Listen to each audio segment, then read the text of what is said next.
Hello बच्चों। लेकर के आया हूँ आप लोगों के लिए आज बढ़िया सा कॉन्सेप्ट जिसका नाम है बच्चों acid base and salt.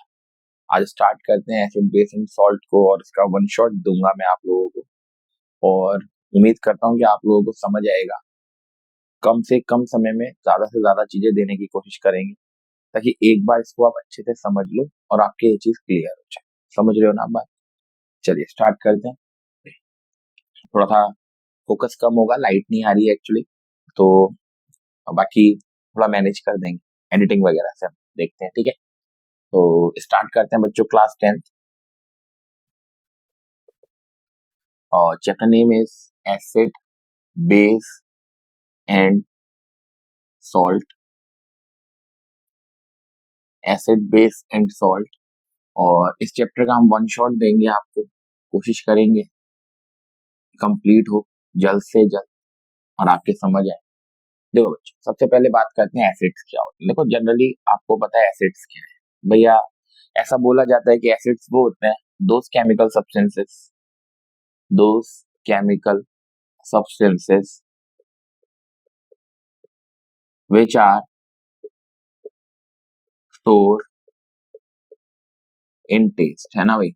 Obvious बात है बच्चों, अगर कोई चीज सोर है टेस्ट में तो ऑब्वियस बात है मेरे बच्चे वो क्या होगा, जरा आप ध्यान से देखो, वो एसिड होगा। अब ये डेफिनेशन तो चलो अच्छी है कि हाँ भाई सोर यानी कि खट्टे होते हैं, चलो बहुत बढ़िया बात मानते हैं। लेकिन जनरली एसिड्स वो होते हैं आरएमएस के हिसाब से जो बच्चों H प्लस आयन देते हैं। कौन से आयन देते हैं? काय में? Aqueous medium. काय में बच्चों? Aqueous medium. याद रखना बच्चों, कोई भी चीज अगर आपको एक्वस मीडियम के अंदर H प्लस आयन देती है, what is the meaning of aqueous medium? Aqueous medium का मतलब होता है बच्चों एक्सेस ऑफ वाटर। क्या होता है मतलब बेटा?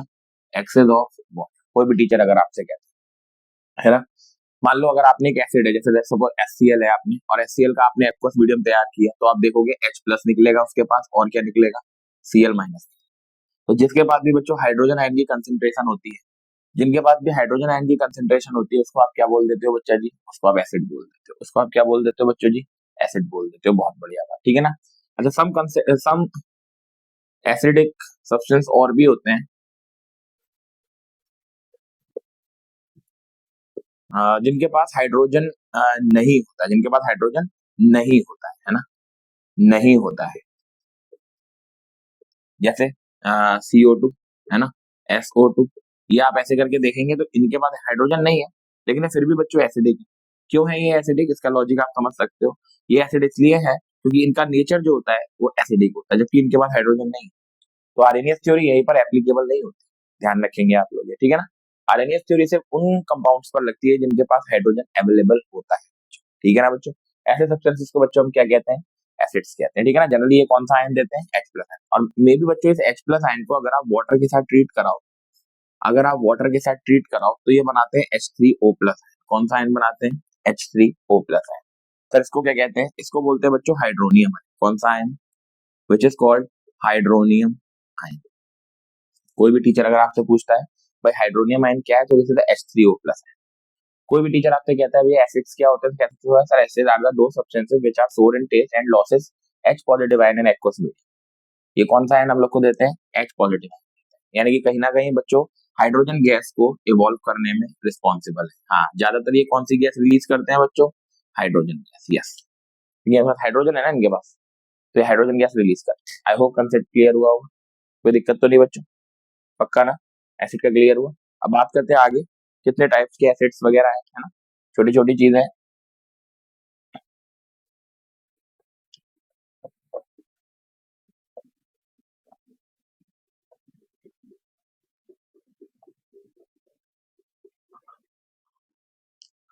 नेक्स्ट बच्चों, जैसे आप देखना चाहो कि कितने टाइप्स के एसिड्स हैं, तो बच्चे दो टाइप्स के एसिड है mainly. Two types of acids, two types of acids mainly बेटा। पहला होता है स्ट्रॉन्ग एसिड और दूसरा होता है बच्चों वीक एसिड। समझ रहे हो ना बात को? कौन सा एसिड बच्चों? Weak acid. बच्चा सिंपल सा लॉजिक मैं आप लोग को बताता हूँ। स्ट्रॉन्ग एसिड्स वो होते हैं जिनको आप वाटर में डालो तो पूरी तरीके से डिसॉल्व हो जाए, मीन्स ज्यादा H प्लस आयन है ना। तो जिनके पास मैक्सिमम हाइड्रोजन आयन रिलीज करने की कैपेबिलिटी होती है ना, उनको आप क्या कहते हो जरा बताओ बच्चों जी? Strong acid. मतलब इनके पास मैक्सिमम कंसंट्रेशन होती है किसकी बच्चों? H पॉजिटिव आयन की। मतलब ये ज्यादा से ज्यादा H पॉजिटिव आयन लॉस करते हैं इन काय में बच्चों, इन काय में बच्चों एक्वस मीडियम में। कौन से मीडियम में? Aqueous medium. भैया ने बताया एक्वस मीडियम का मतलब क्या होता है? Excess of water, excess of water. I hope so clear हुआ होगा बच्चों। ठीक है ना बच्चों? इसके एग्जाम्पल बच्चे बहुत सारे होते हैं वैसे, HCl, HNO3 है ना बच्चा, H H2SO4 है ना, H3PO4, एक्सेट्रा एक्सेट्रा एक्सेट्रा, ये सारे के सारे स्ट्रॉन्ग एसिड्स के अंदर आ जाते हैं। नेक्स्ट बच्चों वीक एसिड होते हैं, ऑब्वियस बात है, जिसके पास मिनिमम कंसेंट्रेशन होती है ना, मिनिमम कंसेंट्रेशन होती है ऑफ किसकी बच्चों? H पॉजिटिव आयन की। मतलब इतनी ज्यादा कंसेंट्रेशन नहीं होती है। मीन जैसे आप इनको अगर वाटर में डालोगे तो H प्लस तो देंगे, लेकिन उतनी ज्यादा मात्रा में H प्लस आयन नहीं देंगे जितनी ज्यादा मात्रा में स्ट्रॉन्ग एसिड्स देते हैं, है ना। दैट्स व्हाई इसको हम कौन से एसिड बोलते हैं? Weak acid. इसका सबसे अच्छा उदाहरण होता है एसिटिक एसिड, याद रखो, इसको बोलते हैं एसिटिक एसिड। ये कुछ इस तरीके से ब्रेक होता है जैसे CH3। आपने अगर इसका एक्वस मीडियम तैयार किया तो आप देखेंगे ये CH3 COO माइनस में जाएगा और प्लस ये कौन सा आयन देगा आपको? H positive ion. इसको एसीटेट आयन बोलते हैं मेरे बच्चों। कौन सा आयन बोलते हैं? Acetate ion. और ये तो आपका हाई हाइड्रोजन है। आई होप बच्चों क्लियर हुआ हो। This is strong acid, this is weak acid. ठीक है ना बच्चा? ठीक है, क्लियर। नेक्स्ट बढ़ते हैं आगे।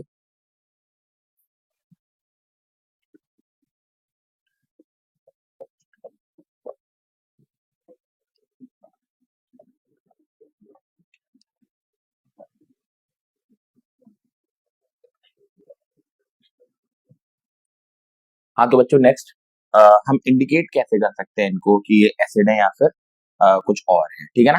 हाउ टू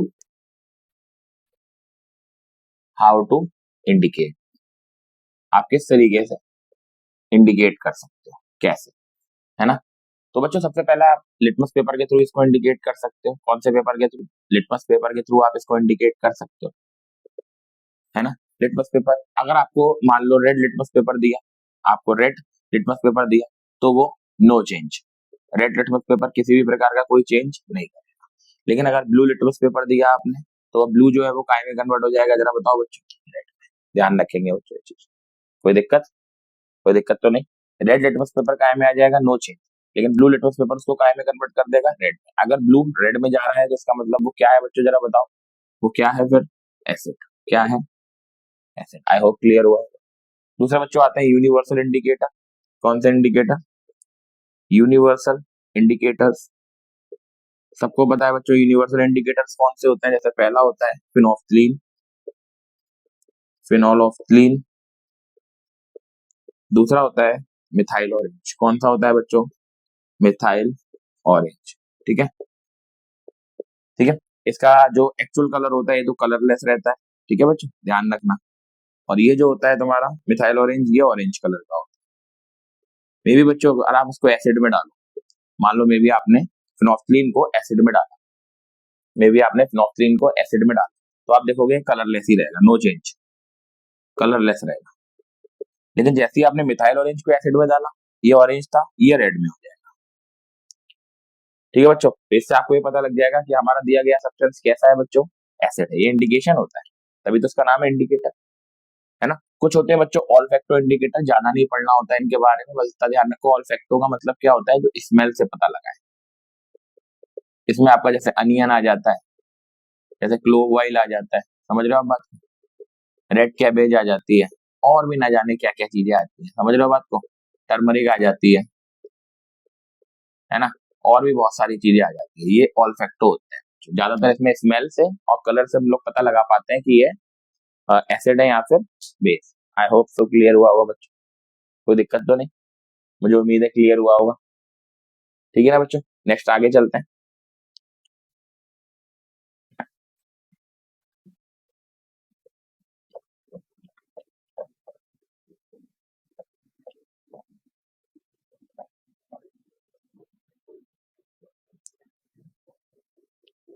हाँ जी, तो बच्चों आगे हम लोग चलते हैं। वो है पीएच स्केल। कौन सा स्केल बच्चों? PH scale. इससे इसके थ्रू भी आप पता लगा सकते हो कि भाई किस तरीके से हम लोग एसिड है या किस तरीके से बेस। बच्चों ऐसा बोला जाता है, what is the meaning of pH? PH को बोलते हैं power of hydrogen, means concentration of hydrogen.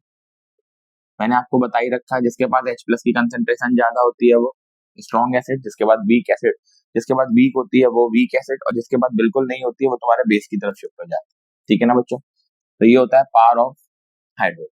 इसका एक स्केल होता है जो लगभग बीच में 7 देता है, इधर 0 देता है, और इधर लगभग 14 देता है। 7 से सारे बिलो वाले, 7 से बिलो वाले एसिडिक कैरेक्टर शो करेंगे। कौन सा कैरेक्टर शो करेंगे? Acidic character. और 7 से अबव वाले सारे के सारे बेस को शो करेंगे। तो बेस की भी बात नहीं करी है, बेस बाद में करेंगे। एसिडिक कैरेक्टर 7 से जितना बिलो जाओगे, मतलब 6, इधर 5, इधर 4, इधर 3, इधर 2, इधर 1। तो अब जैसे जैसे 7 से बिलो जाओगे, जैसे जैसे 7 से बिलो जाओगे, एसिडिक स्ट्रेंथ इंक्रीज होगी। एसिडिक स्ट्रेंथ जो है वो क्या होगी बच्चों? इंक्रीज होगी। याद रखें, एसिडिक स्ट्रेंथ इंक्रीज होगी। सही है ना बच्चों? याद रखना, 7 से बिलो जाओगे, मतलब पीएच अगर लेस देन 7 है तो वो एसिड, 100% एसिड है। ठीक है ना? जैसे मान लो पीएच है किसी की 1.5, किसी की पीएच है 3.5, तो स्ट्रॉन्ग कौन सा होगा? ये वाला, जिसकी पीएच कम होगी। यस, ये वाला स्ट्रॉन्ग एसिड हुआ। ये वाला कौन सा एसिड हुआ? Strong acid. इसके कंपैरेटिवली ये वाला कैसा हुआ? Weak acid. आई होप सो क्लियर हुआ होगा। समझे ना? ये चीजें याद रखनी है बच्चों। ठीक है? यानी कि 7 से नीचे की तरफ आओगे आप, 7 से नीचे की तरफ आओगे तो एसिडिक कैरेक्टर इंक्रीज होगा, एसिडिक कैरेक्टर इंक्रीज होगा। समझ गया ना बच्चों? प्रॉपर्टीज की तरफ चलते हैं इसकी अब।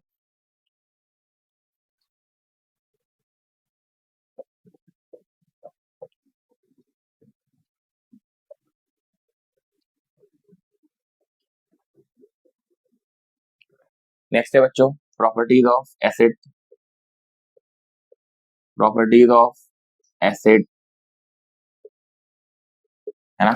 Properties of acid. अगर आप एसिड की प्रॉपर्टी की बात करते हो, है ना, देखो पहला है, मान लो आपके पास एक एसिड है और आपने उस एसिड को मेटल के साथ ट्रीट कर दिया। जैसे ही आप एसिड को मेटल के साथ ट्रीट कराओगे, जैसे ही आप एसिड को मेटल के साथ ट्रीट कराओगे, आप देखोगे ZnCl2 बनेगा और प्लस कौन सी गैस रिलीज होगी? दूसरा है मेरे बच्चे, जैसे मान लो H2SO4 है और आपने अगेन यहाँ पर क्या डाल दिया? Zn डाल दिया। आप देखेंगे Zn के साथ क्या बन जाएगा? Zn के साथ बन जाएगा SO4 और प्लस का कौन निकल जाएगा? H2 gas. देखो आप बार बार आपकी हाइड्रोजन गैस निकल रही है अगर आप मेटल के साथ ट्रीट करा रहे हैं, है ना? तीसरा है, जैसे मान लो आपने ले लिया HCl, 2 मॉलिक्यूल, और यहाँ डाल दिया आपने Fe।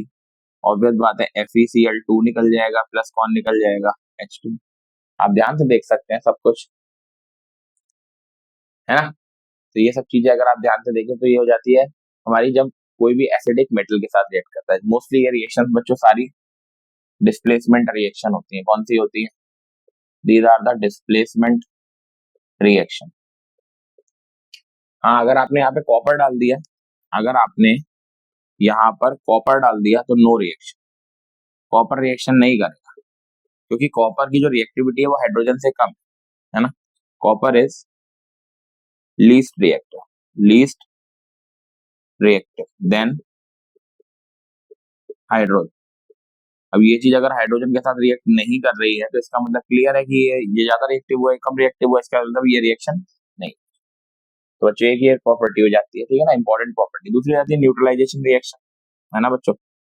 न्यूट्रलाइजेशन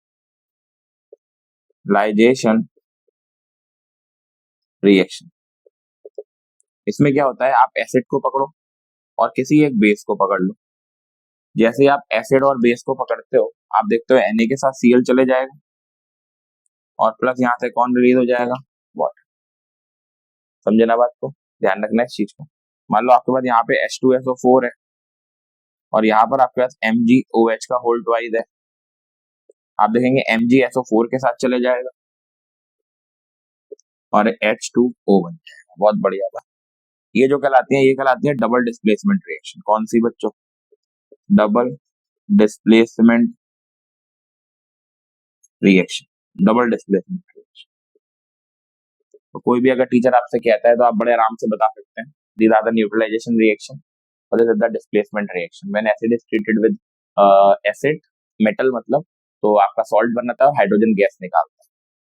तो यानी एसिड और बेस के साथ ट्रीट होगा तो वहां पर आपका NaCl वाटर बनेगा, मतलब सॉल्ट और वाटर बनेगा, यहाँ भी सॉल्ट और वाटर।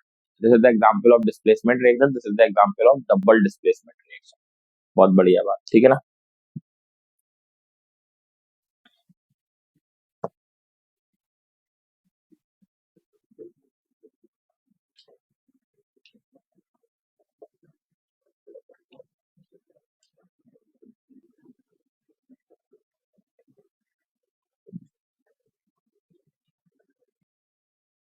अगला जो है बच्चों, एसिड कभी कभी उनके साथ भी रिएक्ट कर जाता है, ऑक्साइड्स के साथ, ठीक है ना बच्चों। जैसे रिएक्शन विद ऑक्साइड्स मतलब ऑक्सीजन के साथ, रिएक्शन विद ऑक्सीजन, जैसे फॉर एग्जांपल आपके पास अगर HCl है और ये ट्रीट कर गया O2 के साथ, आप ऐसे करके कर लो,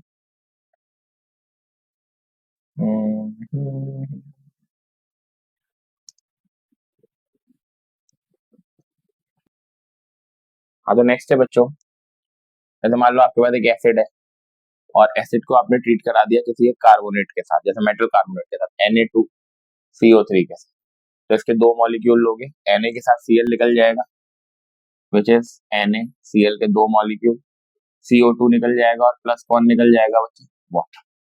ये होता है बच्चों कार्बोनेट, इसको क्या बोलते हैं हम लोग, कार्बोनेट, है ना। This is carbonate. अगर ये सोडियम लगा है तो इसको बोलोगे आप सोडियम कार्बोनेट। जैसे मान लो जैसे H2SO4 है, आपने यहाँ पे ले लेना है Na2CO3, Na के साथ SO4 यानी कि Na2SO4 प्लस वही CO2 और प्लस कौन निकल जाए, वाटर। तो ये हो जाती है कार्बोनेट के साथ। अच्छा, कुछ रिएक्शन होती है बच्चों जो बाइकार्बोनेट के साथ आती है, जैसे HCl आपने NaHSO4 के साथ ट्रीट करा दिया, यानी कि NaSO4 नहीं बट CO3 के साथ, तो आप देखोगे Na के साथ कौन निकल जाएगा, Cl प्लस CO2 और प्लस H2। इधर वाला फंडा बिल्कुल सेम है, लेकिन ये है सोडियम बाय कार्बोनेट, जैसे सोडियम बाय कार्बोनेट, ये वही है आपका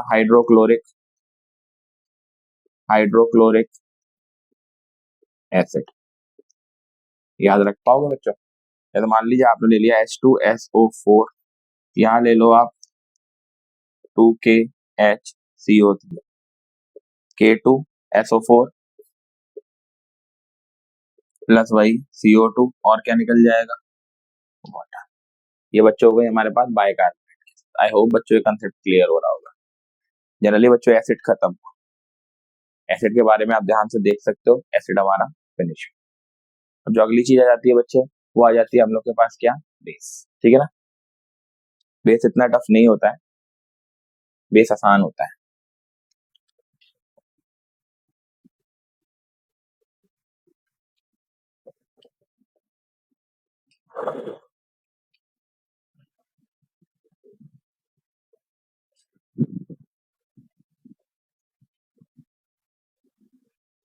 हाँ जी, तो बच्चों बेस की बात करते हैं। जनरली बच्चों अगर आप बेस की बात करते हैं तो ये बिटर इन टेस्ट होता है।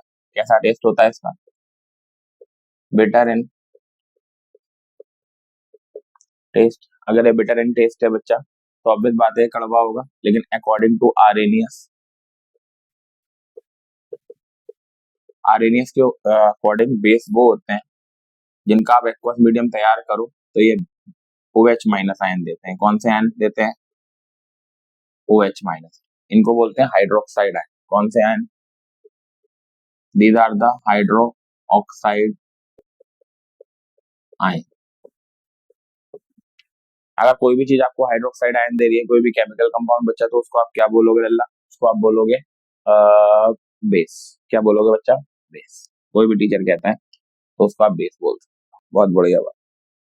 आगे बच्चे अगर बात करी जाए कि इसके एग्जाम्पल्स कौन कौन से, तो एग्जाम्पल्स देखो बहुत सारे हैं, जैसे NaOH, जैसे KOH, जैसे MgOH का whole twice, etcetera etcetera etcetera, बहुत सारे। तो ये भी वही स्ट्रॉन्ग एंड वीक। स्ट्रॉन्ग वही होते हैं जिनके पास हाई कंसेंट्रेशन होती है किसकी, हाई कंसेंट्रेशन होती है किसकी, OH माइनस। जो पानी में डालने पर सबसे ज्यादा मात्रा में OH माइनस आयन देंगे वो क्या कहलाएंगे, जरा बताओ। Strong base. इनको हम लोग वाटर सोल्यूबल बेसिस भी कहते हैं। These are also called water soluble base. और जितने भी वाटर सोल्यूबल बेस होते हैं उनको एल्कली बोला जाता है। क्या बोला जाता है, एल्कली। क्या बोला जाता है बच्चों, एल्कली। वाटर सोल्यूबल बेसिस को आप क्या बोल देते हो, एल्कली। बहुत बढ़िया बात। इनके एग्जाम्पल है जैसे NaOH, जितने भी स्ट्रॉन्ग बेस, KOH, है ना, etcetera etcetera etcetera. Weak base की अगर आप बात करते हो तो आपको पता है इसकी लो कंसेंट्रेशन होती है किसकी, OH माइनस। अगर किसी के पास कंसेंट्रेशन OH माइनस की कम होगी तो उनको आप क्या कहोगे बच्चा, वीक बेस। इनका एग्जाम्पल है जैसे NH4OH, ZnOH का whole twice, etcetera etcetera etcetera. ये सारे के सारे कौन से होते हैं बच्चों, वीक बेस होते हैं। बहुत बढ़िया, समझ आ रहा होगा वैसे। इसके बाद बच्चा जो अगली चीज आती है,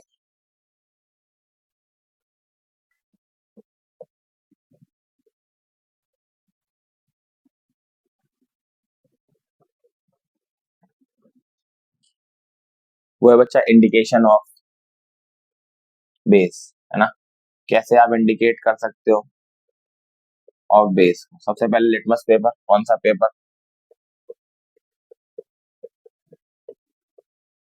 अगर ब्लू कलर का लिटमस पेपर है तो वो काय पे रहेगा, ब्लू, मतलब नो चेंज। लेकिन अगर आपने रेड कलर का लिटमस पेपर ले लिया तो वो काय में चेंज हो जाएगा, ब्लू कलर। ठीक बच्चों। नेक्स्ट आया था बच्चों यूनिवर्सल इंडिकेटर। यूनिवर्सल इंडिकेटर, अगर आप यूनिवर्सल इंडिकेटर की बात करते हो मेरे बच्चे, तो यूनिवर्सल इंडिकेटर में ये होता है कि जैसे आपने फिनोफ्थलीन को लिया और मिथाइल ऑरेंज को लिया, तो मान लो आपने फिनोफ्थलीन को लिया तो आपको पता है इसका नेचुरल कलर कैसा होता है, कलरलेस। और ये वाला जो है मिथाइल ऑरेंज, ये कैसा रहता है, ऑरेंज बाय डिफॉल्ट। लेकिन आप अगर बेस में डालेंगे तो ये कलरलेस से पिंक हो जाएगा और ये ऑरेंज से हमारा कैसा हो जाएगा, येलो हो जाएगा। याद रखें बच्चों ये चीज। ठीक है बच्चों। एसिड का तो आप लोग को पता ही है, एसिड में यहाँ पे तो नो चेंज होगा, कलरलेस का कलरलेस ही रहेगा। लेकिन ये जो है वो काय में चले जाएगा, रेड में चले जाएगा। पीछे अभी लिखा है, ठीक है ना मेरे बच्चों। ये हो जाता है। उसके बाद बच्चों पीएच का कंसेप्ट आ जाता है, यही बता देते हैं। पीएच की अगर आप बात करते हो तो ये देखो, ये यहाँ पर ये 7, ये 14, जितना इधर जाओगे 7 से अबव, ये बेसिक स्ट्रेंथ होती है ना। ये कौन सी स्ट्रेंथ है बच्चों, these are the basic strength. ये इंक्रीज होगी, मतलब पीएच की वैल्यू अगर ग्रेटर देन 7 है तो पक्का बेस है, पक्का बेस। इसमें क्या होगा, अगर मान लो किसी की पीएच 13 है और किसी की पीएच 10 है तो बच्चे ये वाला स्ट्रॉन्ग बेस होगा और ये वाला वीक बेस होगा। समझ गया ना बच्चा बात को।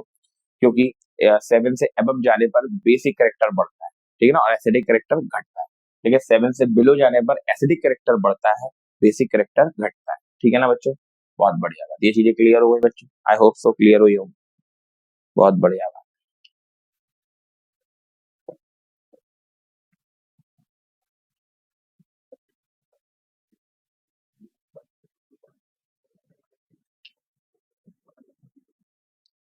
नेक्स्ट बच्चा वही प्रॉपर्टीज, प्रॉपर्टीज। प्रॉपर्टीज की अगर आप बात करते हो तो न्यूट्रलाइजेशन शो तो करती है। जैसे HCl लिया, NaOH लिया, ये बेस है आपको पता है, और ये एसिड है आपको बहुत अच्छे से पता है। दोनों को ट्रीट कराओगे, Na के साथ कौन निकल जाएगा, Cl, और इधर कौन निकल जाएगा, वाटर। तो this is salt and this is,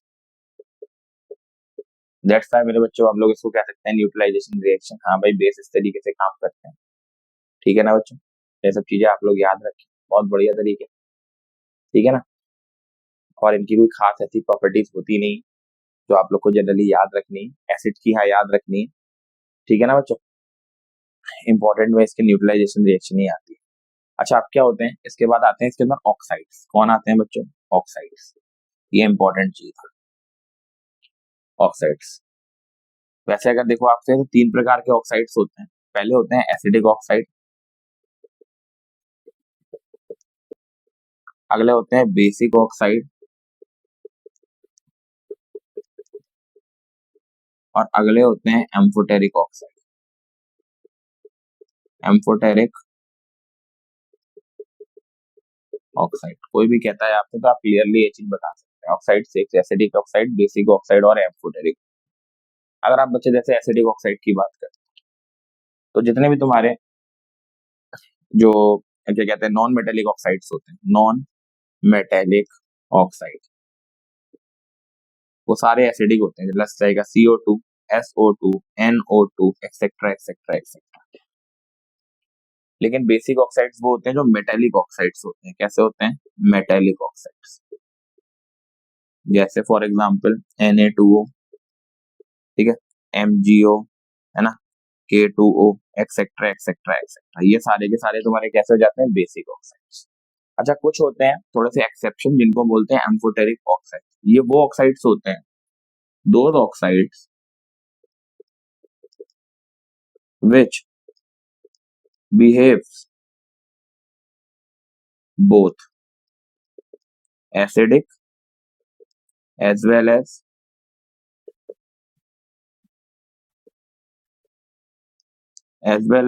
basic। समझे ना बात को? मतलब दोनों तरीकों का बिहेव कर सकते हैं। एम्फोटेरिक का मतलब ये हो जाता है, मतलब कभी कभी एसिडिक का भी काम कर जाएंगे और बेसिक का भी काम कर जाएंगे। ऐसे को हम लोग क्या बोलते हैं? Amphoteric oxide. जैसे फॉर एग्जाम्पल के तौर पे सबसे पहला natural water. Water is amphoteric oxide. जो ये एसिडिक बेस के साथ डालोगे एसिड का काम करेगा, एसिड के साथ डालोगे बेस का काम करेगा। ऐसे ही ZnO zinc oxide, PbO lead oxide. ये सारे के सारे बच्चों कौन से हैं जरा बताओ? एक्सेट्रा एक्सेट्रा एक्सेट्रा जरूर डाल दिया करो। ये होते हैं सारे के सारे एम्फोटेरिक ऑक्साइड। कौन से बच्चों? Amphoteric oxide. Amphoteric oxide generally वो ऑक्साइड्स रहते हैं बच्चा जो एसिडिक और बेसिक दोनों का कैरेक्टर शो कर। आई होप सो क्लियर हुआ होगा बच्चों। ये बेसिक ऑक्साइड्स होते हैं और ये तुम्हारे एसिडिक ऑक्साइड्स होते हैं। ठीक है ना? ऑक्साइड्स को जरूर याद रखना, इस पे शॉर्ट नोट जरूर आ सकता है। आई होप सो क्लियर हुआ होगा। नेक्स्ट टॉपिक हम लोग का जो रहेगा वो रहेगा सॉल्ट।